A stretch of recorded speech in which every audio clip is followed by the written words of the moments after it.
روسيا مش محتاجة تغزو أوروبا لأن عندها مقاطعة روسية داخل الاتحاد الأوروبي ومحاطة بالدول الأوروبية من كل مكان.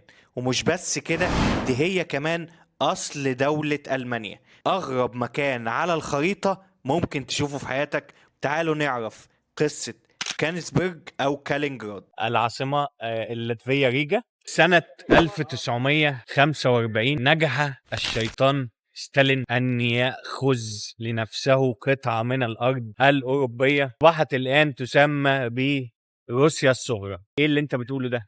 بما إن إحنا في زيارة لدول البلطيق، فلما تفتح دول البلطيق كده على الخريطة تلاقي في حتة مش تبعهم ومكتوب عليها روسيا. هذه هي قصة كانسبرج أو كالينجراد حاليا.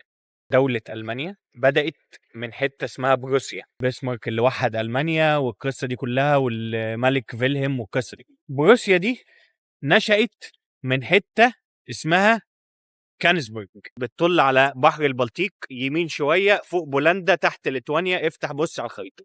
سنة 1945 ستالين الرئيس الأمريكي وتشرشل عشان يشوفوا هيعملوا ايه في المانيا بعد ما يفشخوها، قال لهم معلش انا في حته هنا كانسبرج دي انا عايزها على بحر البلطيق في حته مش متجمده، فانا عايز المكان.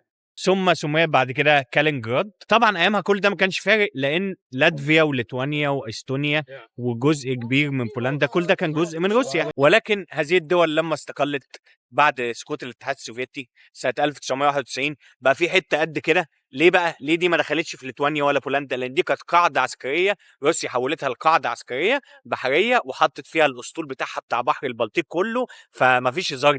دي زي جزيره القرم كده. ادخل على اليوتيوب لو حابب تشوف رحلاتي الكاملة في الفلوجات، وشير ولايك وسبسكرايب وفعل زر الجرس، فولو على الانستجرام وفيسبوك وتيك توك، واشوفكم على سفر بإذن الله.